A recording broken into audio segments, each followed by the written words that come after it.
वृंदावनेश्वरी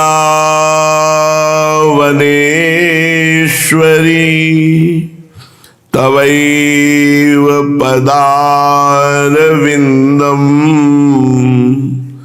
प्रेमामृतैकमकरन्द रसौघपूर्णम्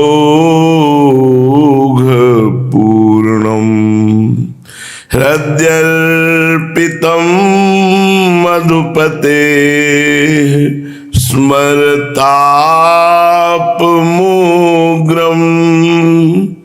निर्वापयत् परम शीतलमाश्रयामि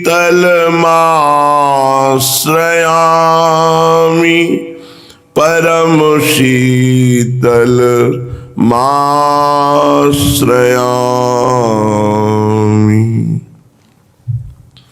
परम सच्चिदानंद घन प्रेमामृत स्वरूप नवनिभृत निकुंज महामहिम परम पावन श्री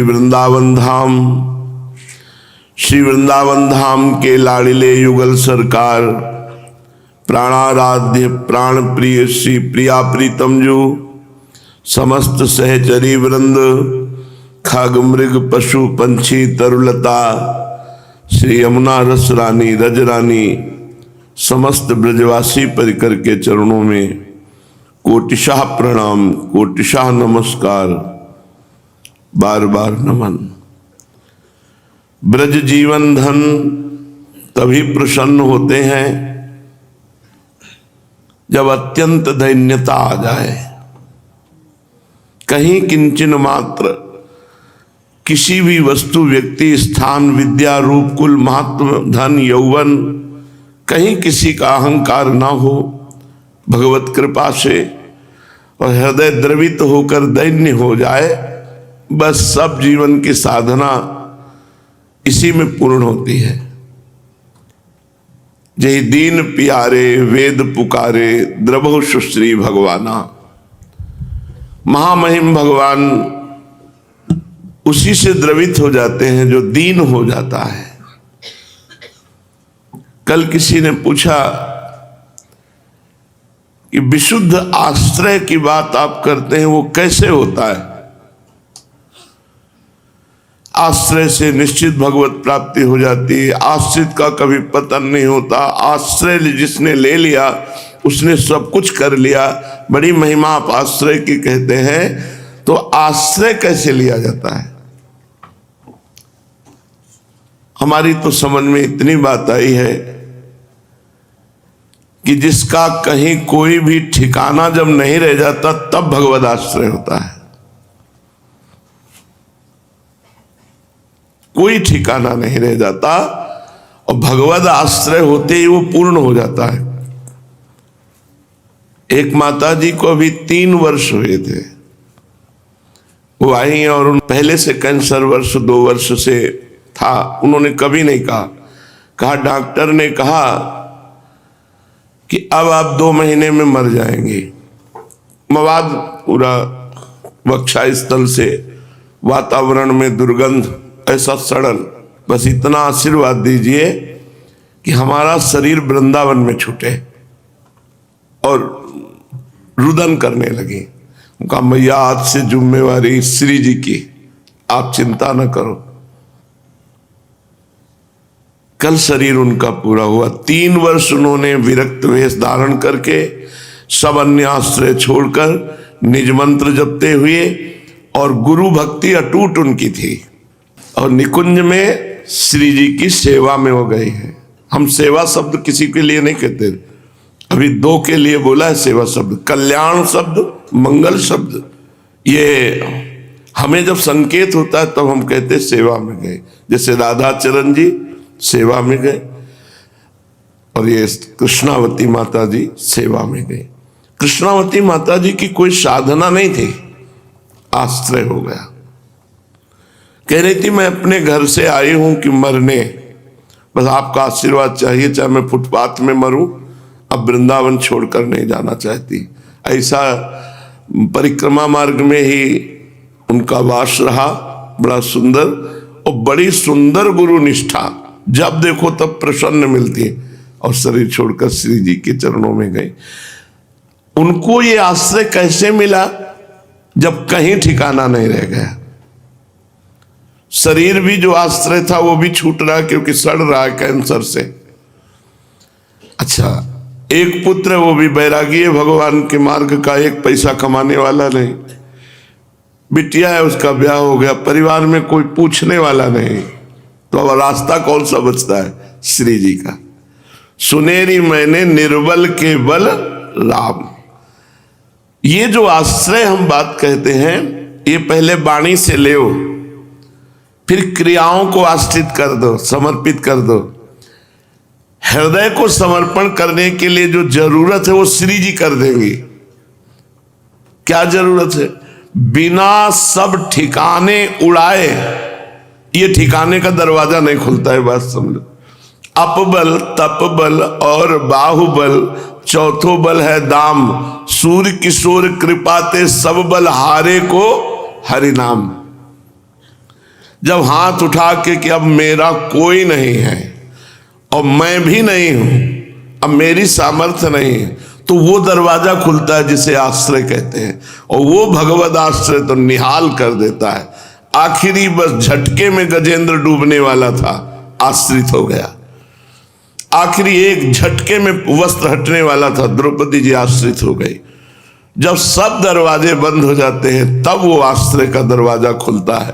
पहले वाणी से आश्रित हो, क्रियाओं से आश्रित हो, फिर कहीं वो ऐसी व्यवस्था करेंगी श्री जी कि हृदय को कोई आश्रय ना मिले और वो भाग पड़े श्री जी की तरफ। तो एक ही रास्ता बचता है, भगवद आश्रय। और जो भगवद आश्रित हो गया, इसमें साधना नहीं देखी जाती, इसमें आश्रय देखा जाता है।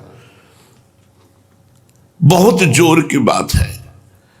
आप देख लो आप में क्या बल है।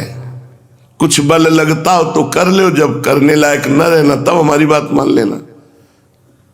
आश्रित हो जाओ, भगवद आश्रित। फिर प्रश्न आएगा कैसे हो? तो यही करता मरे तब आश्रित होगे। जब ये प्रश्न ही न रह जाए कि कैसे हो आश्रय, तब आश्रय होता है। कि हम तो पूछें क्या कैसे हो, कुछ करने लायक ही नहीं, अजात पक्षायु मातरम खगा, वहां से आश्रय प्राप्त। बड़ा सूक्ष्म आश्रय है। वो आश्रय हो गया तो निहाल हो जाओ। राजा का राजकुमार जैसे ऐसे मस्त घूमो, पूरे राज सिंहासन के अधिकारी रहोगे। सायुज्य, सारूप्य, सामीप्य, एकत्व, जो चाहो वो मोक्ष पदवी, केवल आश्रय से ठसक भर जाए हृदय में हमारे माई श्यामा जी को राज। बस एक आश्रय। कैसे? तो जब आश्रय की बात आती है तो हृदय में ऐसे उफान आता है, पर वो शब्द नहीं मिलते जिससे हम वो आपको बता सके। भगवद आश्रय सबसे बढ़कर वस्तु है। आश्रित हो गया, सब चीज हो गई। नवधा भक्ति का अंतिम जो सोपान है वो आश्रय है। श्रवणम, कीर्तनम, स्मरणम, विष्णु पाद सेवनम, अर्चनम, बंदनम, दास्यम, सख्य, आत्मनिवेदनम। आत्मनिवेदन, अपने आप का समर्पण। ये आश्रय, नवधा भक्ति की पूर्णता है आश्रय। प्रियालाल के चरणों का आश्रय। अब जैसे हैं प्रभु वैसे आपके हैं। आप लायक हम कभी बन नहीं सकते। आप अपने लायक बना लो, नहीं तो नालायक ही स्वीकार कर लो। अपने लायक बना लो या हम नालायक हैं ऐसे स्वीकार कर लो। बस आपके सिवा हमारा कोई है नहीं। चाहे जन्म जन्मांतर लगाना और चाहे इसी जन्म में काम कर देना, हम आपके भरोसे हैं। जहां भेजो, हमको तो नारकी गति में भेजोगे तो हम उसी में राजी रहेंगे। हमारा स्वभाव रहा है जहां जहां गए वहीं राजी रहे, वहीं आसक्त रहे हैं। अब आप देख लो कहां भेजना है। बड़ी मस्ती है भाई। लोग कहते हैं मनुष्य जीवन मौज के लिए मिलता। हम कहते हैं मौत में जा रहे हो, मौज में नहीं। मौज में है तो लौटो भगवान की तरफ। देखो कैसी मौज, करके बहुत थोड़ा, होके सब कुछ। अब होना नहीं आता है। करने का अभिमान तो है लेकिन होने का नहीं है। जो प्रभु के हो गए वो प्राप्त किया, जो करके कभी प्राप्त ही नहीं किया जा सकता। अगर समझ में आ रही हो तो हो जाओ प्रियालाल के। हम बहुत चमत्कार देख रहे हैं इस बात का कि जन्म जन्म साधना करने पर जो गतियां दुर्लभ हैं वो आश्रित जनों को श्री जी बांट रही है, बांट रही है। कहीं कोई साधना नहीं, केवल संबंध मात्र से बांट रही है। बहुत उदार हमारी स्वामिनी जो है, हित सजनी जो, महिमा तेरी कहा कहो श्री हरिवंश दयाल, तेरे द्वारे बटत है सहज लाडली लाल। वो देख रहा हूं बांट रहे हैं। अनाधिकारी को भी क्षण में अधिकार दे करके वो दुर्लभ पदवी जहां प्यारोढ़ुम क्षमते नहीं अच्छी सुखादी नाम तो ध्यानगम, वहां पहुंचा देते हैं। अद्भुत शोभा, अद्भुत महिमा, अद्भुत कृपा, जो कहे सब थोड़ा है। वाणी की सामर्थ्य नहीं कि उस अनिर्वचनीय प्रेम स्वरूपा वृंदावन का वैभव, प्रियालाल का रूप रस, उनकी कृपा का वर्णन कर सके। ये तो केवल आश्रित जनों को प्राप्त होता है। और आश्रित होने में ना तो आपको पैसा लगाने की जरूरत है, ना आपको पसीना चुआने की जरूरत है, बस हो जाने की जरूरत है। खसक जाओ, संसार के आश्रय से प्रियालाल के आश्रय की तरफ आ जाओ, बस हो गया। बोले कैसे हो? अब यही समस्या पड़ जाती है। कैसे शब्द में फिर साधना का वर्णन होता है। ऐसे करते करते करते करते जब तुम थक जाओगे, हार जाओगे, तब आश्रय होगा। आश्रित तो हम बचपन से थे, भगवान के ही आश्रय से निकले थे। ना एक पैसा घर से लेके निकले थे, ना हमारा कोई परिचय था, ना कोई साथी था। लेकिन तब से लेके अब तक आश्रय चलता ही रहा। लेकिन आश्रित जो हुए, जिसे आश्रय कहते हैं पूर्ण रूप से, तो क्या वहां पूर्ण था क्या? नहीं, पहला कदम ही पूर्ण था, उन्हीं के भरोसे से थे। लेकिन वास्तविक बात, शरणागति की प्रारंभ अवस्था और शरणागति की पूर्णता, दोनों के बीच में यात्रा शरणागति की ही होती है। तो जब किडनी फेल हुई और किसी काम का नहीं रहेगा, कोई नहीं हमारा, तब जो रास्ता खुला आश्रय का, वो निहाल कर दिया। आश्रित तो शुरू से थे, और जब सब जगह के कनेक्शन काट दिए गए, अब निहाल होने का अवसर आया, तब निराश हो गए। बड़ी विचित्र गति है। निहाल होने का अवसर आया, तब निराश हो गए कि अब क्या होगा, हमसे तो कुछ होने वाला नहीं। और अभी वो निकुंज रस में जो वो बात है नहीं, वो तो जाने मोदी छाती, अब क्या होगा? ये तो अधूरा जीवन चला गया, इसका मतलब फिर जन्म लेना पड़ेगा। इसके लिए हमें फिर पता नहीं सौभाग्य ऐसा बने कि ना बने। ऐसे सदगुरु, वृंदावन धाम और ये सब, बड़ी व्याकुलता, बड़ी निराशा। उसी निराशा से वो आशा की किरण आश्रय की खुली और निहाल कर दिया। बस उसी लिए हम आपसे कहते हैं आश्रित हो जाओ। ये हृदय से हुआ जाता है, क्रियाओं से, वाणी से ये बाहरी आश्रय है। हृदय से आश्रय गोरे चरणारविंद की ठसक, बस ये हृदय में आ गई तो सब बात बन जाएगी। वो बड़ी कृपालु श्री जी है। तो आप कहोगे कि गोरे चरणारविंद का परिचय नहीं है, तो जिनका गोरे चरणारविंद से परिचय है, वो स्थूल शरीर धारण किए हुए महात्मा रूप में, रसिक रूप में, भक्त रूप में, आप उनके चरणों का आश्रय ले लो। तो आचार्य वाणी है, श्याम श्यामा पद कमल संगी सिरनायो। तो इस बात का निर्वाह करने के लिए स्वयं लाडली जू अपने शरणागतों के चरण आश्रितों को सबसे पहले वो पद देती है, बाद में अपने आश्रित को देती है। ये आनी है, ये बानी है उनकी, ये उनका स्वभाव है कि अपने भक्त से पहले अपने भक्त के भक्त का उद्धार करते हैं। गजेंद्र को बाद में खींचा, पहले ग्राह को परम पद पहुंचाया, क्योंकि गजेंद्र भक्त है, उसके चरण पकड़ा है ग्राह ने। तो भगवान ने सुदर्शन जी के स्पर्श से ग्राह को पहले परम पद, बाद में गजेंद्र को मुक्तावस्था। आश्रित हो जाओ, प्रभु के ना हो पाओ तो प्रभु के दासों के आश्रित हो जाओ। दास दासानुदास भाव रख लो, प्रेमी जनों के चरणों के आश्रित हो जाओ। उनके चरणों को देख करके संकल्प करो, हमारा निवास स्थान तो यही है, इनके चरणारविंद। और वो रहते हैं श्री राधा जुग चरण निवास, तो पहुंच गए वहीं जहां आश्रय था, वहीं पहुंच गए। आश्रित जनों का कभी भी अमंगल नहीं होता। भजन साधना एक अलग बात है और आश्रय एक बिल्कुल अलग बात है। हे नाथ मैं आपका हूं, आपके सिवा हमारा कोई नहीं, मेरे तो गिरधर गोपाल दूसरो न कोई। ये आश्रय बहुत जोर का है। हम बोल तो सकते हैं हमारे माई श्यामा जी को राज, पर दूसरों न कोई नहीं बोल सकते। जिस दिन ये बोलने की ताकत आ गई दूसरों न कोई, और ईमानदारी से दूसरों न कोई, उसी समय आप देख लेना आश्रित का क्या चमत्कार होता है, आश्रित के जीवन का चमत्कार क्या होता है। जंगहा लोहा पड़ा लोगों की पैरों की ठोकरें खा रहा था, पारसमणि ने स्पर्श कर दिया तो सोना बन करके भगवत विग्रह में मुकुट रूप धारण करके माथे पे विराजमान हो गया। इसमें लोहे का क्या, इसमें लोहे का क्या? ये तो पारस का चमत्कार है कि फुटपाथ में पैरों की ठोकर खाने वाले लोहे को सोना बनाकर भगवत विग्रह के मुकुट में स्थित कर दिया। ये आश्रित तो आलय बन बसत संग पारस के आयस कनक समान भयम। वृंदावन वास करते हुए प्रियालाल के प्रेमी जनों का संग ये पारस का संग है। उनके स्पर्श मात्र से, अर्थात उनकी कृपा दृष्टि, उनकी वाणी, उनका कृपा प्रसाद हमको जंगहा लोहा से पारस बना दिया, हमको श्री जी की सेवा के योग्य बना दिया और सेवा के योग्य बनाने की सामर्थ्य दे दी।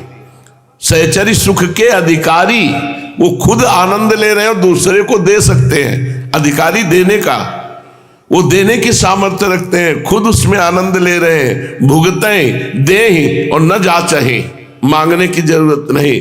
पोषण भरन न चिंत कराएं, श्री हरिवंश विभव विलसाएं, श्री वृंदावन की माधुरी।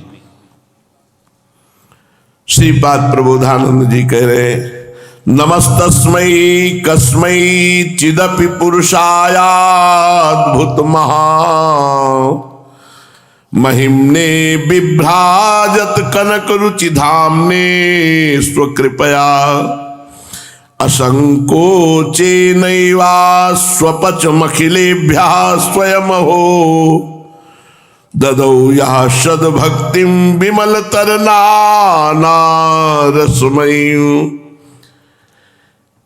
मैं प्रणाम करता हूं किसी ऐसे महापुरुष को, नाम नहीं लिया, नमस्तस्मै कस्मै चिदपि पुरुषाय अद्भुत महा, किसी अद्भुत महापुरुष को मैं प्रणाम करता हूं जिनका देह कनक वर्ण का है, स्वर्णिम कांति, गौर वर्ण, और वो नीच पुरुषों को भी संकोच नहीं करते महाप्रेम प्रदान करने में। स्वपच मखिलेभ्या, स्वपच आदि को भी भगवत प्रेम में डुबो दे, ऐसे वो महापुरुष हैं। ददौ सद्भक्तिम विमलतर नाना रसमयी, नीच पुरुषों को भी रसमयी भक्ति प्रदान करते हैं। ऐसे उन महापुरुष को मैं नमस्कार करता हूं जिनके तन का वर्ण कंचन वर्ण है, जो गोरे रंग से युक्त हैं और जो नीच पुरुषों को रसमयी भक्ति प्रदान कर देते हैं, स्वपच आदि को भी वो महान भक्त बना देते हैं। ऐसे महापुरुष को प्रणाम करते हैं। ऐसे दोनों हैं। अतुलित रस बरसत सदा सुख निधान बनवासी, अद्भुत महिमा महि प्रगट सुंदरता की राशि, सुंदरता की राशि कनक द्वित देह रुचि। हरिवंश महाप्रभु का भी कृपा प्रसाद प्राप्त हुआ जिससे वृंदावन की रस भक्ति को जाना, और गौरांग महाप्रभु चैतन्य देव का कृपा प्रसाद काशी में प्राप्त हुआ जिन्होंने वृंदावन में भेजा और प्रिया प्रीतम के अनुराग का मार्ग पुष्ट किया। तो कह रहे मैं नमस्तस्मै कस्मै चिदपि महापुरुषाय अद्भुत महा, उस महान अद्भुत महापुरुष को मैं नमस्कार करता हूं, किसी ऐसे महापुरुष को जिनका कंचन तन वर्ण है, जिनका स्वभाव है कि स्वपच आदि पुरुषों को भी प्रेम लक्षणा भक्ति सहज में प्रदान कर देना, ऐसे महापुरुष को नमस्कार करता हूं। यस्मिन् प्रविशेन मनोपि महता का तत्र वार्ता पुनः शास्त्राणाम ज्ञापितं च यद् भगवता भंगैव भक्तोद्धवै तद वृंदावन मुन्मदेन रसिक द्वंद्वेन केनाप्यहो नित्य क्रीडतया गृहीत मिहिके विद्युर्न गौराश्रयः। जो बड़ी बड़ी योग साधना से अपनी बुद्धि को बड़ा पवित्र और सूक्ष्म कर लिए हैं, उनकी भी बुद्धि जिस रस में प्रवेश नहीं पाती वो वृंदावन नित्य विहार रस है। जब ऐसे महापुरुषों की बुद्धि नहीं प्रवेश पाती तो फिर शास्त्र की कहां गति है। भगवान श्री कृष्ण ने इशारे से उद्धव को बताया कि श्री वृंदावन की जो रसमयी वृत्ति है, वृंदावन के रसिक के रज के सेवन के बिना ये आती नहीं है। रसिक और उनकी रज, चरण रज, इसके सेवन के बिना नहीं आती। इसी से उद्धव जी ने इस रज की प्राप्ति के लिए यहां गुलमलता औषधि बनने की आकांक्षा की। यहां रसोन्मद श्री युगल किशोर जी अपनी नित्य रसमयी क्रीड़ा स्थली वृंदावन में नित्य रसमयी क्रीड़ा करते रहते हैं। इसके निगूढ़ तत्व को वही जान सकता है जो गोरे चरणारविंद का आश्रय ले। गौराश्रय, गोरे चरणारविंद का आश्रय ले ले। इनके तीन भाव होते हैं। गोरे हरिवंश महाप्रभु के चरणों का आश्रय, गोरे चैतन्य महाप्रभु के चरणों का आश्रय, गोरे श्री लाडली जी के चरणों का आश्रय।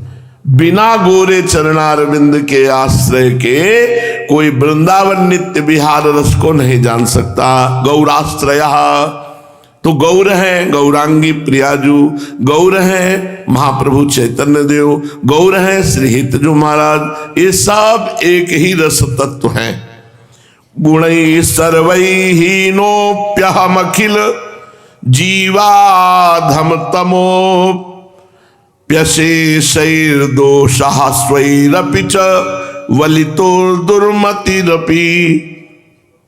प्रसादाद्यस्यैवावि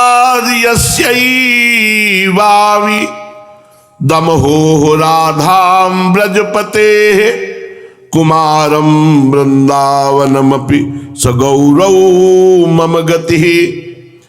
जो समस्त गुणों से हीन है, सर्वैहीनोप्यखिल जीवाधम तमो, समस्त जीवों में भी अधम है, उसके समस्त दोषों और दुर्गतियों का नाश करके जो महाप्रेम प्रदान कर दे, प्रिया प्रीतम की लीला में पहुंचा दे, ऐसे हैं गौराश्रय।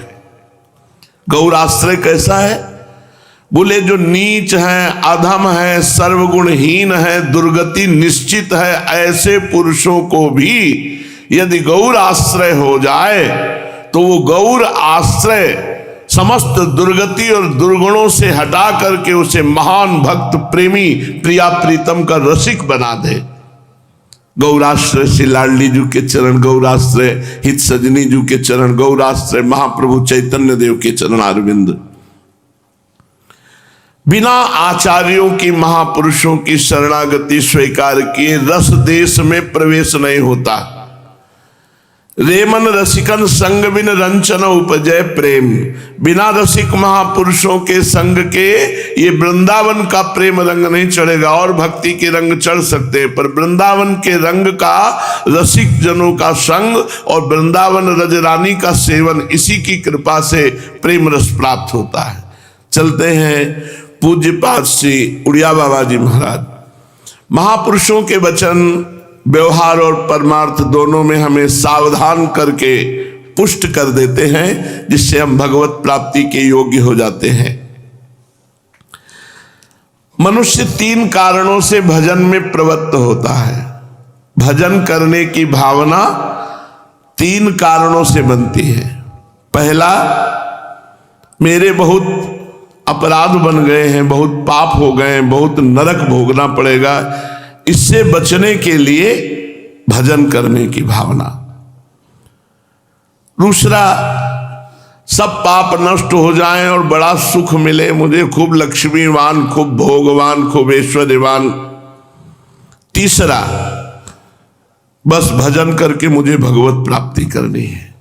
ये उत्तरोत्तर श्रेष्ठ है, सबसे श्रेष्ठ है भजन करके भगवत प्राप्ति करना, भजन करके पाप नष्ट करके स्वर्ग के सुख भोगना, भजन करके नरक दुख आदि की निवृत्ति हो जाए ऐसी भावना रखना। अच्छा है, किसी भी तरह भजन करो, पर श्रेष्ठ वो है जो भजन भजन के लिए करता है, जो भजन भगवान के लिए करता है कि मुझे भगवान मिल जाए तो नरक अपने आप छूट जाएगा, पाप अपने आप नष्ट हो जाएंगे, सारे सुख अपने आप प्राप्त हो जाएंगे। उत्तम बात है भजन किस लिए करते हो? भजन के लिए। भजन किस लिए करते हो? भगवत प्राप्ति के लिए। अगर देखना है तो तुम श्री भगवान को देखने का हठ ठानो, संसार को क्यों देखते हो? ये तो नाशवान है। काल का भय सबको सताता रहता है, काल किसी को सुखी नहीं होने देता। इतनी भारी व्यवस्था है किसी देश में जहां कोई भी दुख अपना प्रभाव नहीं दिखाई दे रहा। अब बहुत दिनों से आग लगी हुई है, बड़े बड़े सब महल, बड़े बड़े संपत्ति ईश्वर जल रही है, हाहाकार मचा है। अग्नि, वायु, पृथ्वी, जल, आकाश, इन पर किसी का अधिकार है? भूकंप आया, पूरा नगर का नगर चला गया। समुद्र की लहर आई, पूरा का पूरा प्रांत का प्रांत डुबो दिया। वायु झकझोर के चला दिया। आकाश से ओले गिर रहे, वर्षा। है किसी का अधिकार? देखते रहो केवल विनाश लीला। भगवान के भजन के बिना तुम्हें सांसारिक संपत्ति ईश्वर सुख नहीं प्रदान कर सकता। देखते देखते सब तुम्हारे नष्ट होगा। भजन कर लो, यही सार्थक है। तो दर्शन करने योग्य तो केवल श्री भगवान है। हम कह रहे हैं अभी इन पंचभूतों से ही तुम नहीं निपट सकते। आग, पानी, वायु, पृथ्वी, आकाश, इन्हीं से तुम रचे हो, यही तुम्हारा नाश कर देंगे यदि भजन नहीं करोगे। देख लो कौन दैवी शक्ति के आगे कर, ये देवता है, वो थोड़ी मानेंगे अग्नि देवता है। जब पाप कर्म बढ़ता है तो भूकंप, वायु का अद्भुत तेज वो नष्ट कर देगा झकझोर से। वर्षा, आग, ओले, यही सब होता है। तो आप ये ना समझो कि किसी भी देश में जहां नाना प्रकार के लोग हमारे पास प्रश्न लाते हैं कि अपने देश में तो कहते हैं ऐसे न करो, ऐसे न करो, वहां तो कुछ नहीं है, खूब मौज मस्ती से और सब सुखी है। क्या सुखी है? देखो ना, समय जब आता है तो सबको दंड देता है अपने अपने कर्म का, चाहे जहां हो, चाहे जैसे हो, हाय हाय मचाए। देख रहे हैं हमारा अरबों का मकान, अरबों की व्यवस्था सब भस्म हो रही। केवल देखो, बचा नहीं सकते, क्योंकि वो दंड मिलना है। तो हमें लगता है कि अगर देखना है और सुखी होना है तो दुनिया देखने के चक्कर में मत पड़ो, भगवान को देखने के चक्कर में पड़ो। पूज्य उड़िया बाबा कह रहे देखने लायक तो श्री भगवान है। अगर नागरिकता लेनी है कि हम किसी अन्य देश के नागरिक बने तो श्री धाम वृंदावन, बैकुंठ धाम, साकेत धाम, कैलाश, यहाँ पहुंचो जहां काल की पहुंच रही। बढ़ते हुए काल के मुंह में तुमको ले जाया जा रहा है। सच्ची मानना, ये धार्मिक देश है, यहाँ कुछ भी अनर्थ होने को होता है, ऋषि लोग ठान लेते हैं, भजन शुरू कर देते हैं। इसलिए हमें लगता है भारत जैसे पवित्र देश में जन्म लेकर संत महात्माओं के सानिध्य से अगर हमको बुक करवाना है तो वृंदावन नवनिवृत्त निकुंज में बुकिंग करावे, साकेतपुरी में, कैलाश में, बैकुंठ में, गोलोक में, हे मर्तलोक में, इधर से उधर मरने ही तो जा रहे हो। तुम्हारा प्रारब्ध वहां है मरने का, इसलिए तुम जा रहे हो। अमरत्व थोड़ी मिलेगा, अमरत्व तो मिलेगा भगवान के नाम में, रूप में, लीला में, धाम में। जिन लोगों का जप और ध्यान में चित्त नहीं लगता, ऐसे लोग प्रश्न पे प्रश्न करते रहते हैं। बोले जो जप नहीं करते, ध्यान नहीं करते, यही लोग प्रश्न पे प्रश्न, प्रश्न पे प्रश्न करते रहते हैं। जिनका भगवान के भजन में चित्त लग गया, उनके पास कोई प्रश्न ही नहीं रहता। सच्ची कहते हैं, जीवन में कोई प्रश्न नहीं उठा, जीवन में कोई प्रश्न नहीं उठा। क्यों? गुरुदेव ने पहले ही शुरुआत में हमारे सब प्रश्नों का समाधान करने वाला एक मार्ग दे दिया। कहा बेटा हर श्वास में भगवान का नाम जप करो, यही सच्ची बाबागिरी है, यही सच्चा भजन मार्ग है। एक भी क्षण कभी खाली न जाए, ये बचपन में हमको दे दिया था सदगुरुदेव भगवान ने। और स्वयं नाम जापक थे, नाम निष्ठ थे, हर समय प्रणव जप करते। तो लंबी वाली माला झोली होती ना ऐसे वाली, बस वैसे लिए हर समय 24 घंटे में एक बार फलाहार, वो भी गांव का फलाहार, सेव संतरा अंगूर नहीं, आलू और गुड़, और वो भी कट्टर नियम। दारे स्वामी जी नहीं, बस खत्म, पूछ नहीं सकते, वो खप्पर लमा दे तुम डाल दो। और स्वामी जी बस खत्म, ले नहीं सकते। तो पाव स्वामी जी और डाले, खत्म। तो एक दो आदमी पहले जो भिक्षा लाता था उसको बोलना नहीं, वो खप्पर ऐसे कर दे, मैं डाल दो, जो डाल दिया बस पा लिया। 24 घंटे में एक बार फलाहार, निरंतर नाम जप, लाल चेहरा उनका बना रहता। 92 वर्ष की आयु के लगभग शरीर पूरा हुआ। उन्होंने डाल 2 बजे रात्रि का, ए बच्चा उठ, तखत के नीचे ऐसे हम लेटते थे, तखत पे हो, उठ, देख किसान लोग बैल लेकर के जोतने जा रहे हैं, तुम बाबा जी होकर भजन में नहीं बैठो, बैठा दे, भजन करो, कोई प्रश्न नहीं, कोई जानकारी नहीं, सब अपने आप जानकारियां आपके सामने आ जाएंगी। तो पूज्य बाबा कह रहे हैं जो भजन नहीं करते, इन्हीं के प्रश्न पे प्रश्न रहते हैं, प्रश्नोत्तर का अवकाश उसके जीवन में है ही नहीं जो नाम जप में लगा हुआ है। हम जान गए जीवन का सार नाम जप है, राधा राधा राधा, अपने आप सारा रास्ता प्रकाशित हो जाएगा।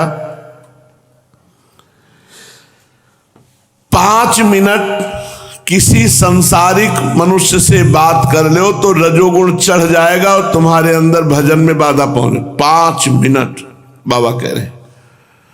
और 5 मिनट किसी महाभागवत से बात कर लो तो सतोगुण चढ़ जाएगा और भजन बनने लगे। इसीलिए बात करो तो भगवत प्रेमी महात्माओं से। जिस प्रकार धन कमाने वाले को हर समय धन की चिंता लगी रहती है, ऐसे नाम जप वाले को हर समय नाम रूपी धन कमाने की चिंता लगी रहनी चाहिए, उसे कभी फुर्सत नहीं मिलनी चाहिए। शास्त्र और गुरु ने जो निश्चय किया है वही मार्ग ठीक है, अपनी मनमानी नहीं। जिस दिन तुम्हारा मन भजन में लग गया उसी दिन से तुम संसार समुद्र से पार होने लगे। बिना भगवत भजन किए तुम महात्माओं के प्रीति भाजन नहीं बन सकते। महात्मा अपनी तरफ से तुम्हें प्रेम करे, पकड़े, घसीटे तो भी नहीं तुम रुकोगे। अगर भजन नहीं करोगे तो महात्मा का संग निर्वाह नहीं कर सकते, चाहे वो तुम्हारे सामने लौट जाए साष्टांग कि तुम टिके रहो तो नहीं टिक पाओगे। भजन ही तुम्हें टिकाएगा, नहीं तो तुम महात्माओं का संग नहीं कर सकते। कुछ दुख सुख नहीं है, यहां दिमाग का दुख सुख है। भारी से भारी दुख में अगर पॉजिटिव सोच लो तो आनंद मगन रहोगे हमारी तरह, और भारी से भारी सुख में अगर निगेटिव सोच लो तो जलते रहोगे संसारी पुरुषों की तरह। भगवान ने सब कुछ दिया है पर निगेटिव में जल रहे। अपने घर में सुख है इसका आनंद नहीं ले रहे, पड़ोसी के घर में सुख है इस बात की जलन है। अपने अच्छा अच्छा प्रसाद पा रहे इसका सुख नहीं ले रहे, दूसरा भरपेट क्यों पा रहा है इस बात की जलन है। बड़ा विचित्र संसार का खेल है। अगर हम अपनी बुद्धि को ठीक कर ले तो आज ही आनंद में मगन हो जाए। लोग सोचते हैं कि मैं स्थान परिवर्तन करने से इस दुख से बच जाऊंगा। तुम स्थान परिवर्तन नहीं, भारत परिवर्तन, विश्व परिवर्तन, देह परिवर्तन कर लो तो भी नहीं बचोगे, क्योंकि देह छूटेगा दूसरा देह मिलेगा, वो विकार तो बना हुआ ही है। उसी विकार को नष्ट कर दो, अभी आनंदित हो जाओगे। पर समझ नहीं आती ना, जीव हठी स्वभाव का है। जैसे नाली के कीड़े को उठा के अमृत कुंड में डालना चाहो तो वो सरक के नाली कुंड में ही जाएगा। उसको लगता है कि यह हमारा अहित कर रहे हैं अमृत कुंड में डालकर। ऐसे जीव हठी स्वभाव का है। वो जहां चिपक जाता है जिस स्वभाव में, जिस वृत्ति में, उसी को पकड़ लेता है। अगर छोड़ दे, बंध्यो कीर मरकट की नहीं, अगर छोड़ दे तो अभी वो मुक्त हो जाए, अभी मुक्त हो जाए। गुरुजनों की बात मान ले। जैसे राधा वल्लभ सिंह हरिवंश चिंतन करो ना, अरे वो तो होता ही रहता है। ऐसे बात करेंगे जैसे इतने सिद्ध भजन, वो हो रहा है तो फिर ईर्ष्या द्वेष कैसे? फिर तुम्हारा मुंह हिलगा क्यों? फिर तुम्हारे चिंतन में फर्क क्यों? तुम्हारा तो चिंतन प्रसन्न होना चाहिए। यही विधि प्रभु प्रसन्न मन होई, करुणा सागर की जैसे हुई। जब हमें इष्ट और गुरु की प्रसन्नता में, तो भारी से भारी प्रतिकूलता भी हमारे सुख का कारण होगी, दुख का नहीं।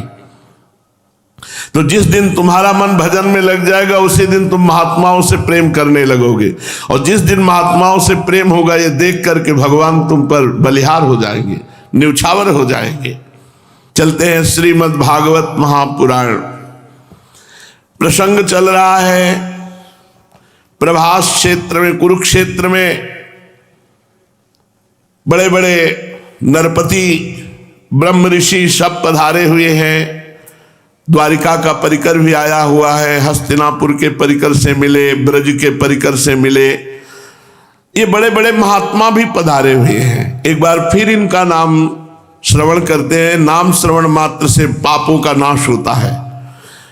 श्री कृष्ण द्वैपायन भगवान व्यासदेव जी, देवर्षि नारद जी, च्यवन जी, देवल जी, असित जी, विश्वामित्र जी, सतानंद जी, भरद्वाज जी, गौतम जी, अपने शिष्यों के सहित भगवान परशुराम जी, वशिष्ठ जी, गालव जी, भृगु जी, पुलस्त जी, कश्यप जी, अत्रि जी, मार्कंडेय जी, बृहस्पति जी, द्वित जी, त्रित जी, एकत जी, सनक जी, सनंदन जी, सनातन जी, सनत कुमार जी, अंगिरा जी, अगस्त जी, याज्ञवल्क जी और वामदेव। ऋषियों ने इन सब महापुरुषों का सम्मान किया, स्वागत सत्कार किया। जो राज ऋषि हैं, इन ब्रह्म ऋषियों का, ब्रह्म ऋषियों ने भगवान का ऐसे अपने अपने अधिकारानुसार जब स्वागत, आसन, पाद्य, अर्घ, पुष्पमाला, धूप और चंदन आदि से बलराम जी और भगवान श्री कृष्ण ने, राज ऋषियों ने इन ब्रह्म ऋषियों का सम्मान किया। सब आराम से बैठ गए। तब धर्म रक्षा के लिए अवतीर्ण भगवान श्री कृष्ण से उन ऋषियों से कहा, भगवान श्री कृष्ण ने कहा, धन्य है, हम लोगों का जीवन सफल हो गया। आज जन्म लेने का हमें पूरा पूरा लाभ मिल गया, क्योंकि आप महात्माओं के दर्शन हो गए। भगवान कह रहे हैं।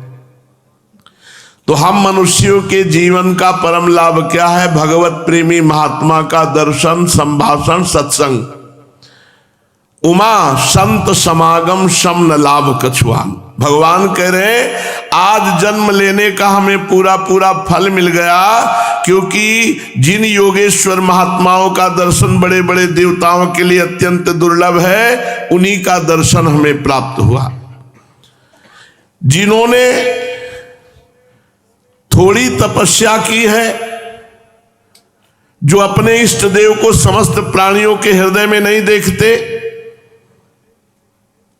ऐसे पुरुषों को, ऐसे महात्माओं का दर्शन नहीं होता। ऐसे महात्माओं के दर्शन, स्पर्श, कुशल प्रश्न, प्रणाम, चरण पूजन आदि का अवसर नहीं मिल सकता। केवल जल में तीर्थ ही तीर्थ नहीं कहलाते। जैसे तीर्थराज प्रयागराज है, और एक तीर्थराज है मुद मंगल में संत समाजू, जो जग जंगम तीर्थ राजू। चलते फिरते तीर्थराज प्रयाग कौन? भगवत प्रेमी महात्मा जन।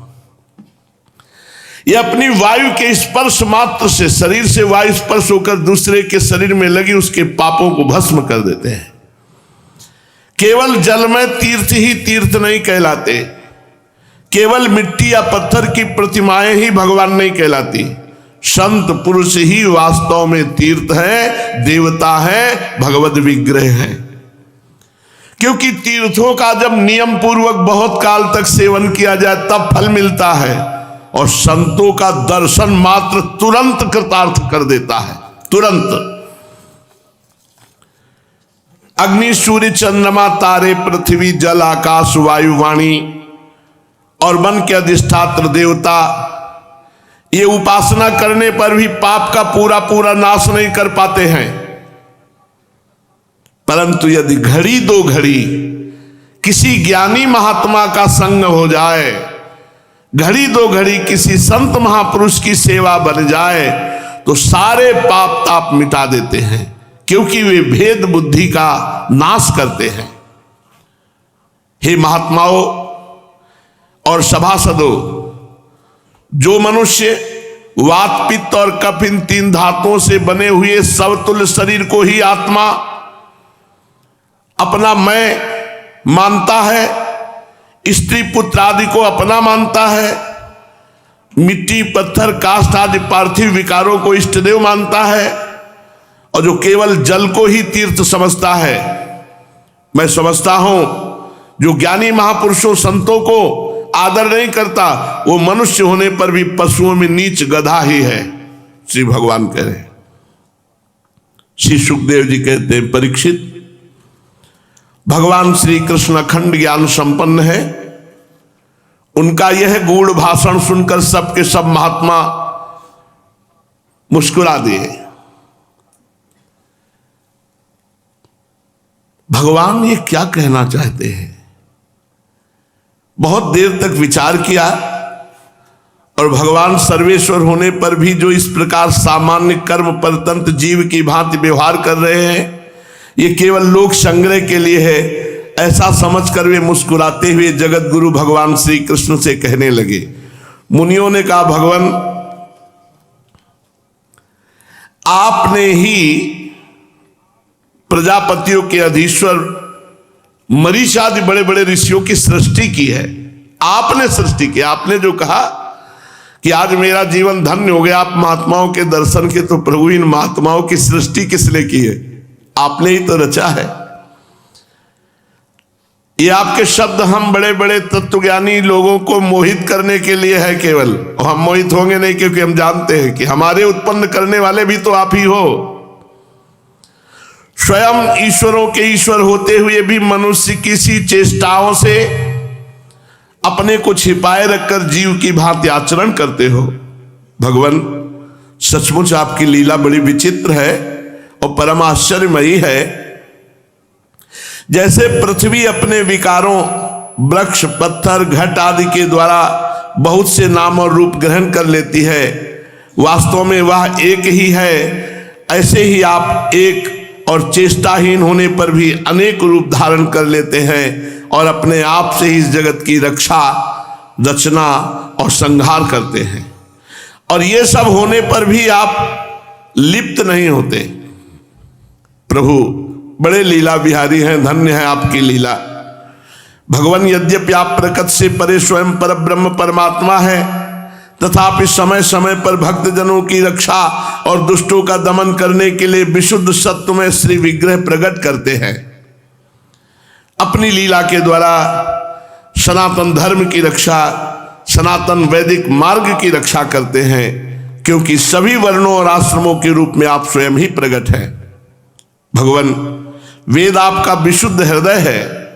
तपस्या, स्वाध्याय, धारणा, ध्यान और समाधि के द्वारा उसी में आपके साकार निराकार दोनों अधिष्ठान स्वरूप पर ब्रह्म परमात्मा का साक्षात्कार होता है। परमात्मन ब्राह्मण ही वेदों के आधारभूत आपके स्वरूप की उपलब्धि के स्थान है, इसीलिए आप ब्रह्म ऋषियों का सम्मान करते हैं, इसी से आप ब्राह्मण भक्तों में अग्रगण्य भी हैं। आप सर्वविध कल्याण साधनों की चरम सीमा हैं, संत पुरुषों की एकमात्र गति है। आप उसके दर्शन से आज हमारा जन्म सफल हुआ, हमारी विद्या सफल हुई, हमारी तपस्या सफल हुई, हमारा ज्ञान सफल हुआ, क्योंकि सबका परम फल है आपका दर्शन प्राप्त हो जाना। ये ऋषियों ने कहा। प्रभु, आपका ज्ञान अनंत है, आप स्वयं सच्चिदानंद स्वरूप पर ब्रह्म परमात्मा भगवान हैं। आपने अपनी अचिंत शक्ति योग माया के द्वारा अपनी महिमा छिपा रखी है। हम आपको नमस्कार करते हैं। ये सभा में बैठे हुए राजा लोग और दूसरों की तो बात ही क्या, स्वयं आपके साथ आहार विहार करने वाले यदुवंशी लोग भी आपको वास्तव में नहीं जानते, क्योंकि आपने अपने स्वरूप को, जो सबका आत्मा है, जगत का आदि कारण है, नियंता है, माया के पर्दे से ढक रखा है। प्रभु, जब मनुष्य स्वप्न देखने लगता है तो स्थूल शरीर को भूल जाता है और स्वप्न के शरीर को सत्य मान लेता है। नाम मात्र इंद्रियों से प्रतीत होने वाले अपने स्वाप्निक शरीर को वास्तविक शरीर मानकर वो सुख दुख भोगता है। जितनी देर स्वप्न देखता है उतनी देर उसको बिल्कुल पता नहीं रहता कि ये झूठा है। ठीक इसी प्रकार जागृत अवस्था में भी मोह से युक्त होकर नाना प्रकार की कामनाओं के सुख दुख भोग रहा है। आपकी माया शक्ति से उसकी विवेक शक्ति ढक जाती है और इसलिए जीव इसी संसार में बार बार जन्मता है, मरता है, दुख भोगता है।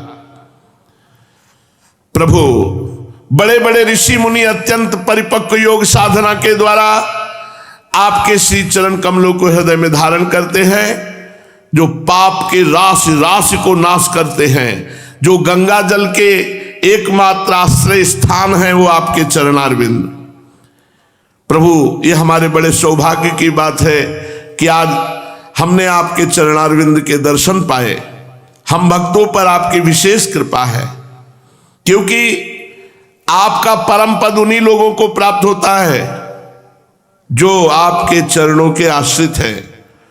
लिंग शरीर रूप जीव कोश का नाश करके उत्कृष्ट भक्ति के द्वारा जो आपका दिव्य आश्रय लिए हुए वही परम पद को प्राप्त होते हैं।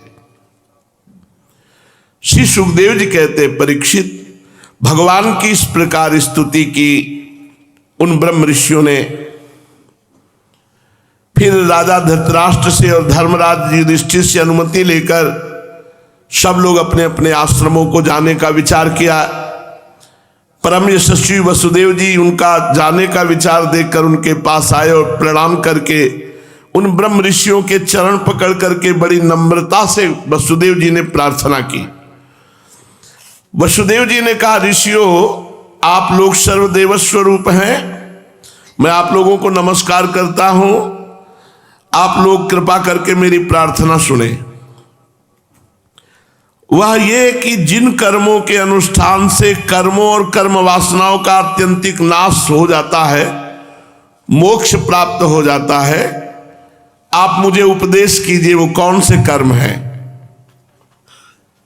देवर्षि नारद जी ने कहा, ऋषियों, आश्चर्यचकित मत होना, ये भगवान की माया है कि भगवान के पिता होकर के ये मोक्ष के लिए प्रश्न कर रहे हैं। वसुदेव जी श्री कृष्ण को भगवान नहीं समझते, ये बालक मानते हैं अपना, इसीलिए प्रश्न कर रहे हैं। इसीलिए अपने कल्याण का साधन हम लोगों से पूछ रहे हैं, आश्चर्य मत मानना। क्यों? क्योंकि संसार में ये निश्चित है, संसार में जब कोई महापुरुष भी होता है और बहुत नजदीक हो जाता है, हंसी मजाक खान पान, तो उसका अनादर होते हुए देखा गया है। उसका अनादर कर देते हैं लोग। मान लो वो अपनी महिमा से उतरकर आपको दुलार कर रहे हैं, हंस रहे हैं, बात कर रहे हैं, मतलब इतना समानता आ जाती है। देवर्षि नारद जी कहते हैं कि वो महापुरुषों का अनादर कर देते हैं। क्यों? क्योंकि बहुत सहज हो गए हैं। भगवान सहज हो जाए तो कोई उनसे राधे राधे न कहे। जो बहुत सहज हो जाते हैं उनके लिए बड़ी विचित्र बात है, आश्चर्य की बात है। संसार में जब कोई बहुत पास रहने लगता है तो उसका अनादर हो जाता है, जो बहुत नजदीक रहता है उसका अनादर होने लगता है। देखा जाता है कि भगवत धामों में रहने वाले अपनी पवित्रता के लिए दूसरे तीर्थों में जाते हैं। नहीं, भगवत धाम जो सब तीर्थराज में जाते, तीर्थराज भगवत धाम में आते, तो भगवत धाम में रहने वाले जाते दूसरे तीर्थों में है। मतलब समुद्र को छोड़ करके जैसे किसी छोटी नदी का अवगाहन, ऐसे ही धाम को छोड़कर किसी तीर्थ का अवगाहन। देखा जाता है धामों में रहने वाले अपने को पवित्र करने के लिए किसी दूसरे तीर्थों में जाते हैं। यदि विश्वास नहीं है तो समीप रहने पर भी वो बात नहीं बनती है। भगवान श्री कृष्ण सबके समीप वहां है, लेकिन कोई इस भाव को नहीं जान पा कि अखिल कोटि ब्रह्मांड नायक परात्पर इस परमात्मा हमारे साथ है। श्री कृष्ण की अनुभूति इसीलिए ये लोग नहीं कर पा रहे, क्योंकि बहुत नजदीक है। ज्यादा नजदीक रहना भी ठीक नहीं है, तभी भगवान अंतर ध्यान हो जाते हैं। नहीं तो जीव प्रमादी है ना, कहीं ना कहीं प्रमाद स्थिति ना आ जाए नजदीकीपन से। ऐसा होता है। जो ज्ञान स्वरूप है, अविद्या, राग, द्वेष, क्लेश, पाप, पुण्य, कर्म, सुख, दुख, कर्म फल, इन सबसे अलग है श्री भगवान। अद्वितीय परमात्मा है। वो जब जन्म लेते हैं, प्रकट होते हैं, तो अपनी योग माया का पर्दा लगा देते हैं अपने ऊपर। तो मूर्ख लोग ऐसा समझते हैं मनुष्य हैं। जैसे कोहरा या बादल या ग्रहण से सूर्य नहीं ढकते, हमारे नेत्र ढकते हैं, पर हम मानते हैं सूर्य ढक गया। ऐसे ही योग माया से हमारे नेत्र ढकते हैं। भगवान की महिमा नहीं, पर प्रायः हम ऐसे ऐसे भगत हैं, हम कैसे बतावें। एक बोर्ड लिए खड़े थे, हम कैसे, और राधा किशोरी को पता नहीं क्या समझते हैं। राधा किशोरी को तभी तो लिखा है, यद पादाम्बुर वही करेणु कणिका मूर्धना निधातुम नहीं प्रापुर ब्रह्म शिवादयोप्यधिकृतिम गोपेक भावाश्रया सापी प्रेम सुधा रसामुद निधि राधा पिसाधारणी। बड़ा विचित्र खेल है। जब तक रसिकों का संग नहीं करेगा, तब तक भगवत स्वरूप को नहीं जान सकता। परीक्षित इसके बाद ऋषियों ने भगवान श्री कृष्ण, बलराम जी और अन्य अन्य राजाओं के सामने वसुदेव जी से कहा कि यदि कर्मों के द्वारा कर्म वासनाओं और कर्म फलों के आत्यंतिक नाश का उपाय पूछते हो, तो सबसे बढ़िया उपाय है यज्ञ। और समस्त यज्ञों के अधिपति हैं भगवान विष्णु। इशारा नहीं कर रहे कि ये यज्ञपति, क्योंकि बालक भाव है। आप श्रद्धा पूर्वक भगवान विष्णु की यज्ञ से आराधना करो। त्रिकालदर्शी ज्ञानियों ने शास्त्र दृष्टि से चित्त की शांति का उपाय, सुगम मोक्ष साधन और चित्त में आनंद उल्लास करने वाला धर्म बताया। यज्ञ करना चाहिए न्याय अर्जित धन से। न्याय पूर्वक रुपया प्राप्त हुआ उससे यज्ञ। अग्नि को तृप्त करना, गौओं को तृप्त करना, ब्रह्म ऋषियों को तृप्त करना, यह यज्ञ का लक्षण है। अगर अन्याय से रुपया, तो यज्ञ नहीं होगी, वह धर्म ही होगा। धर्म तभी होगा जब धर्म के द्वारा कमाया हुआ धन होगा।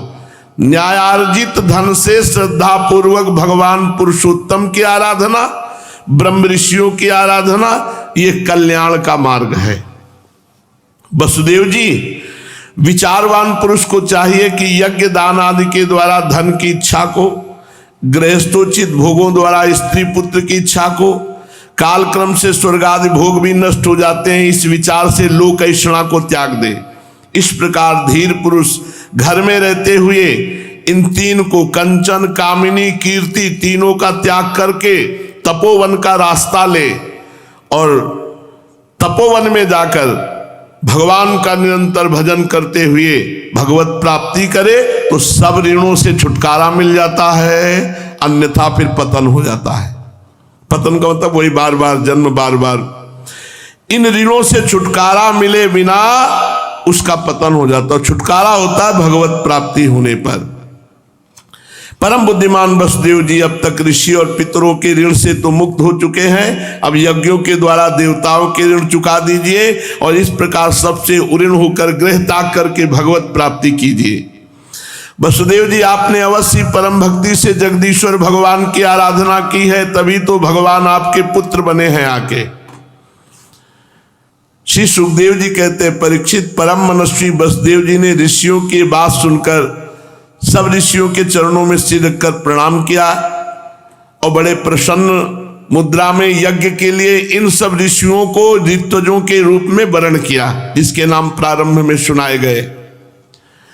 जब इस प्रकार वसुदेव जी ने धर्मपूर्वक ऋषियों का वर्ण किया, तब उन्होंने पुण्य क्षेत्र कुरुक्षेत्र में परम धार्मिक वसुदेव जी के द्वारा उत्तमोत्तम सामग्री से युक्त यज्ञ करवाए।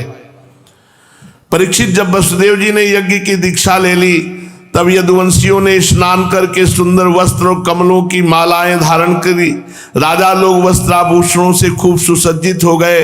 वसुदेव जी की पत्नियों ने सुंदर वस्त्र, अंगराग, सोने के हारों से अपने को सजा लिया। फिर बड़े आनंद से अपने अपने हाथों में मांगलिक सामग्री लेकर यज्ञशाला में आई। उस समय मृदंग, पखावज, शंख, ढोल, नगारे आदि बाजे बजने लगे। नट और नर्तकियां नाचने लगी। सूत और मागध स्तुति गान करने लगे। गंधर्वों के साथ सुरीले गले वाली गंधर्व पत्नियां गान करने लगी। वसुदेव जी ने नेत्रों में अंजन लगाना, शरीर में मक्खन लगाना, जो वैदिक प्रक्रियाएं हैं, और देवकी आदि 18 पत्नियों के साथ ऋतुजों ने महाभिषेक की विधि से अभिषेक कराया। जिस प्रकार प्राचीन काल में नक्षत्रों के स्वामी चंद्रमा का अभिषेक हुआ था। यज्ञ में दीक्षित होने के कारण वसुदेव जी तो मृगचर्म धारण किए हुए थे, परंतु उनकी पत्नियां सुंदर सुंदर साड़ी, कंगन, हार, पायजेब, कर्णफूल और आभूषणों से खूब सजी हुई थी। अपनी पत्नियों के साथ भली भांति शोभायमान हो रहे थे वसुदेव जी। उस समय भगवान श्री कृष्ण और बलराम जी अपने अपने भाई बंधु और स्त्री पुत्रों के साथ शोभायमान हुए। वसुदेव जी ने यज्ञ में ज्योतिष्टोम, दर्श, पूर्णमास आदि प्राकृत यज्ञों, सौर सत्रादि वैकृत यज्ञों, अग्निहोत्रादि अन्य यज्ञों के द्वारा श्री विष्णु भगवान की आराधना की। इसके बाद उन्होंने उचित समय पर ऋतुजों को वस्त्र अलंकारों से सुसज्जित किया और बहुत सी दक्षिणा, प्रचुर धन के साथ अलंकृत गौएं, पृथ्वी दान की। इसके बाद महर्षियों ने पत्नी संयाज नामक यज्ञांग और अवभृत स्नान, यज्ञांत स्नान संबंधी अवशेष कर्म कराकर वसुदेव जी को आगे करके परशुराम जी के बनाए हुए हृदय में स्नान कराया। स्नान करने के बाद वसुदेव जी और उनकी पत्नियों ने बंदीजनों को अपने सारे वस्त्राभूषण दे दिए और स्वयं नए वस्त्राभूषण से सुसज्जित होकर ब्राह्मणों से लेकर श्वान तक को भोजन कराया, कुत्ते तक को भोजन कराया। तदनंतर अपने भाई बंधुओं, उनकी स्त्री पुत्रों, विदर्भ, कौशल, कुरु, काशी, केकय, संजय आदि देशों के राजाओं, सदस्यों, ऋतुजों, देवताओं, मनुष्यों, भूतों, पितरों, चारणों को खूब विदाई भेंट दी, सम्मान किया। लक्ष्मीपति भगवान श्री कृष्ण की अनुमति लेकर यज्ञ की प्रशंसा करते हुए सब लोग अपने अपने घर को चले गए। परीक्षित, उस समय राजा धृतराष्ट्र, विदुर जी, युधिष्ठिर जी, भीम जी, अर्जुन जी, भीष्म पितामह जी, द्रोणाचार्य जी, कुंती जी, नकुल जी, सहदेव जी, नारद जी, भगवान व्यासदेव जी तथा दूसरे स्वजन संबंधी और बांधव अपने हितैषी बंधु यादवों को छोड़कर जाने में अत्यंत विरह व्यथा का अनुभव करने लगे। उन्होंने अत्यंत स्नेहार्द चित्त से यदुवंशियों का आलिंगन किया, बड़ी कठिनाई से किसी प्रकार अपने अपने देश को गए। दूसरे लोग भी इनके साथ ही वहां से विदा हो गए। परीक्षित, भगवान श्री कृष्ण और बलराम तथा उग्रसेन आदि ने नंद बाबा एवं अन्य सब गोपियों को बहुत बड़ी बड़ी सामग्रियों से अर्चा पूजा की और बाबा और ब्रजवासियों का सत्कार किया और प्रेम परवश होकर बहुत दिनों तक वहीं रखा। वसुदेव जी अनायास ही अपने बहुत बड़े मनोरथ महासागर से पार कर गए, क्योंकि समस्त दिव्य ऋषियों के द्वारा यज्ञ हुई। वसुदेव जी ने हाथ पकड़कर नंद बाबा से कहा, वसुदेव जी ने कहा, भैया भगवान ने मनुष्यों के लिए एक बहुत बड़ा बंधन बना दिया। उस बंधन का नाम है स्नेह बंधन, प्रेम पास। मैं तो ऐसा समझता हूं कि बड़े बड़े सूरवीर और योगी यति भी इस प्रेम पास को तोड़ने में असमर्थ है। आपने हम अकृतज्ञों के प्रति अनुपम मित्रता का व्यवहार किया है। क्यों न हो, आप सरीखे संत शिरोमणियों का तो ऐसा स्वभाव ही होता है। हम इसका कभी बदला नहीं चुका सकते, आपको इसका कोई फल नहीं दे सकते, फिर भी हमारा ये मैत्री संबंध कभी टूटने वाला नहीं। आप सदा निभाते रहना, ऐसा वसुदेव जी नंद बाबा से कहा। श्री सुखदेव जी कहते, परीक्षित, इस प्रकार कहते कहते वसुदेव जी का हृदय प्रेम से गदगद हो गया। उन्हें नंद बाबा की मित्रता और उपकार का स्मरण हो आया और उनके नेत्रों से प्रेमाश्रुमण आए, वो रोने लगे। नंद बाबा अपने सखा वसुदेव जी को प्रसन्न करने के लिए एवं भगवान श्री कृष्ण और बलराम जी के प्रेम पास में बनकर आजकल करते करते 3 महीने तक उनके समीप वास किया। यदुवंशियों ने जी भरकर ब्रजवासियों का सम्मान किया। इसके बाद बहुमूल्य आभूषण, रेशमी वस्त्र, नाना प्रकार की उत्तमोत्तम सामग्रियां और विविध भोगों से नंद बाबा को, ब्रजवासियों को, गोपियों को, बंधु बांधवों को खूब तृप्त किया। वसुदेव जी, उग्रसेन, श्री कृष्ण, बलराम, उद्धव आदि यदुवंशियों ने अलग अलग उन्हें अनेकों प्रकार की भेंटें दी। उनके विदा करने पर सब सामग्रियों को लेकर नंद बाबा अपने ब्रजवासियों के साथ ब्रज के लिए रवाना हुए। नंद बाबा गोपियों का चित्त भगवान श्री कृष्ण के चरण कमलों में इस प्रकार लग गया, वे फिर प्रयत्न करने पर भी उसे वहां से लौटा न सके, बिना मन के ही ब्रज में आए। जब सब बंधु बांधव वहां से विदा हो चुके, तब भगवान श्री कृष्ण को ही एकमात्र इष्ट देव मानने वाले यदुवंशियों ने देखा कि अब वर्षा ऋतु आ पहुंची है। सब द्वारिका के लिए प्रस्थान किया। वहां जाकर उन्होंने वसुदेव जी के यज्ञ महोत्सव, स्वजन संबंधियों के दर्शन मिलन और तीर्थ यात्रा के प्रसंग को कह सुनाया। श्री सुखदेव जी कहते हैं, परीक्षित, एक बार की बात है कि भगवान श्री कृष्ण और बलराम जी प्रातःकालीन प्रणाम करने के लिए वसुदेव और देवकी के पास गए। प्रणाम कर लेने पर वसुदेव जी बड़े प्रेम से दोनों भाइयों का अभिनंदन करके कहने लगे। वसुदेव जी ने कहा कि बड़े बड़े ऋषियों के मुंह से हे श्री कृष्ण आपकी महिमा सुनी है और ऐश्वर्यपूर्ण चरित्र भी देखे हैं। इससे इस बात का दृढ़ विश्वास हो गया है कि आप स्वयं भगवान हैं। इसलिए वसुदेव जी ने ज्यादा आदर नहीं किया, पुत्र भाव वाला संबोधित करके कहने लगे, सच्चिदानंद स्वरूप श्री कृष्ण, महायोगीश्वर संकर्षण, अब मैं जान गया हूं कि तुम दोनों सनातन ब्रह्म हो। मैं जानता हूं कि तुम दोनों सारे जगत के साक्षात कारण स्वरूप प्रधान और पुरुष के भी नियामक परमेश्वर हो। इस जगत के आधार हो, निर्माता हो, निर्माण सामग्री भी तुम ही हो। इस सारे जगत के स्वामी तुम दोनों हो और तुम्हारी ही क्रीड़ा के लिए इसका निर्माण हुआ है। ये जिस समय जिस रूप में जो कुछ रहता है, होता है, वो तुम स्वयं बने हो, ये मैं जान गया हूं। इस जगत में प्रकृति रूप से भोग्य और पुरुष रूप से भोक्ता तथा दोनों के परे, दोनों के नियामक साक्षात भगवान भी तुम ही हो। हे इंद्रियातीत, जन्म अस्तित्वादि भाव विकारों से रहित परमात्मन, इस चित्र विचित्र जगत का तुम ही ने निर्माण किया है और इसमें स्वयं तुमने ही आत्मा रूप से प्रवेश भी किया है। तुम ही प्राण शक्ति, क्रिया शक्ति, जीव शक्ति, ज्ञान शक्ति के रूप में इसका पोषण करते हो। क्रिया शक्ति प्रधान प्राण आदि में जो जगत की वस्तुओं की सृष्टि करने की सामर्थ्य है, वो आपकी ही है, क्योंकि जितने भी चेतन है सब चेतना आप में ही है, कोई स्वतंत्र नहीं। आपकी ही चेतना से सब चेतना को प्राप्त होते हैं। चेष्टाशील प्राण आदि में केवल चेष्टा मात्र होती, शक्ति नहीं, शक्ति तो तुम्हारी होती है। हे प्रभु, चंद्रमा की कांति, अग्नि का तेज, सूर्य की प्रभा, नक्षत्र और बिजली आदि की स्फुरणा रूप सत्ता, पर्वतों की स्थिरता, पृथ्वी की साधारण धारणा शक्ति, वृत्ति, गंध रूप गुण, ये सब आप हो। परमेश्वर, जल में तृप्त करने की शक्ति, जीवन देने की शक्ति, शुद्ध करने की शक्ति आप हो। जल और उसका रस भी तुम ही हो। प्रभु, इंद्रिय शक्ति, अंतःकरण की शक्ति, शरीर की शक्ति, शरीर का हिलना डोलना, चलना फिरना, बोलना, ये सब आपकी शक्ति है। स्पष्ट वर्णन कर, सब कुछ भगवान के द्वारा हो रहा है।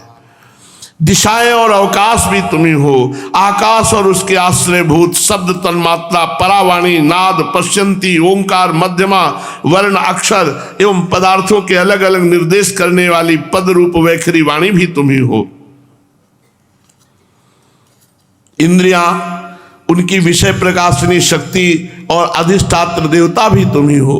बुद्धि की निश्चयात्मिका शक्ति तुम ही हो। जीवन की विशुद्ध स्मृति तुम ही हो। वसुदेव जी ने भगवान की स्तुति की। वसुदेव जी के वचन सुनकर यदुवंशी शिरोमणि भक्तवत्सल भगवान श्री कृष्ण मुस्कुराने लगे और उन्होंने विनय से झुककर मधुर वाणी से कहा, पिताजी, हम तो आपके पुत्र हैं, परब्रह्म परमात्मा नहीं, हम तो आपके पुत्र हैं। हमें लक्ष्य करके आप, हमें लगता है हमको आप ब्रह्म ज्ञान का उपदेश कर रहे हो। हम आपकी एक एक बात युक्ति युक्त मानते हैं। पिताजी, आप लोग, मैं, भैया बलराम जी, सारे द्वारिकावासी, संपूर्ण चराचर जगत, सब के सब आपने जैसा कहा वैसा ही सबको ब्रह्म रूप ही समझना चाहिए। आत्मा तो एक ही है, परंतु वह अपने में ही गुणों की सृष्टि कर लेता है और गुणों के द्वारा बनाए हुए पंचभूतों में एक होने पर अनेक, स्वयं प्रकाश होने पर दृश्य, अपना स्वरूप होने पर अपने से भिन्न, नित्य होने पर अनित्य, निर्गुण होने पर सगुण के रूप में प्रतीत होता है। श्री सुखदेव जी कहते, परीक्षित, भगवान श्री कृष्ण के इन वचनों को सुनकर वसुदेव जी ने नानात्व बुद्धि छोड़ दी और आनंद में मगन होकर, वाणी से मौन होकर, मन से निसंकल्प हो गए। देवकी मैया पास में बैठी हुई थी। भगवान श्री कृष्ण वसुदेव जी की बात सुन रही थी और ये भी सुन चुकी थी कि गुरुदक्षिणा रूप में अपनी गुरु माता के लिए मरे हुए पुत्र को, गुरु पुत्र को लाके दिया था। तो देवकी जी को उन पुत्रों की याद आई जो कंस ने मार डाले थे, 6 पुत्र। तो देवकी जी की आंखों से आंसू निकलने लगे और श्री कृष्ण बलराम जी से कहा कि अभी अभी वसुदेव जी ने बताया कि आप भगवान हो, वाणी के मन के परे तत्व हो। मैं जान गई हूं कि आप साक्षात नारायण हो। प्रभु, आप दुष्टों का विनाश करने के लिए गर्भ से अवतीर्ण होने की लीला की है। विश्वात्मन, तुम्हारे एक अंश मात्र से माया प्रकट होकर सारे जगत को रचती है, पालन करती, संहार करती है। हमारी एक लालसा है, जैसे आपने मरे हुए गुरु पुत्र को लाकर गुरु माता को प्रसन्न किया, ऐसे तुम ऐसा करो, हमारे 6 पुत्रों को दर्शन कराओ जो कंस ने मार डाले थे। तुम दोनों योगीश्वर हो, आज तक मैंने कोई अभिलाषा नहीं की, मेरी इस अभिलाषा को पूर्ण करो। मैं उन पुत्रों को अपनी गोद में खिलाना चाहती हूं जिनको खिला नहीं पाई, कंस ने मार डाला था। मैं आंख भर के उनको देखना चाहती हूं, दुलार करना चाहती हूं। माता देवकी जी की बात सुनकर भगवान श्री कृष्ण बलराम योग माया का आश्रय लिया और सुतल लोक में प्रवेश किया। दैत्यराज बलि ने देखा कि जगत के आत्मा और इष्ट देव भगवान श्री कृष्ण बलराम पधारे हैं। उनका हृदय दर्शन के आनंद में निमग्न हो गया। झटपट आसन से उठकर भगवान के चरणों में प्रणाम किया। श्री कृष्ण बलराम जी जब आसन में बैठ गए तब पांव पखारे, पूजन किया। वस्त्राभूषण, चंदन, तांबूल, दीपक, अमृत भोजन आदि के द्वारा अपने आप को, अपने राज्य को, सबको भगवान के चरणों में समर्पित कर दिया। परीक्षित, दैत्यराज बलि बार बार भगवान के चरण कमलों को अपनी छाती से लगाते, सर पर रखते, बड़ा प्रेम, नेत्रों से आनंद के अश्रु बहते। वो गदगद स्वर से भगवान की स्तुति करने लगे। भगवान की स्तुति करते हैं, फिर भगवान आदेश करते हैं,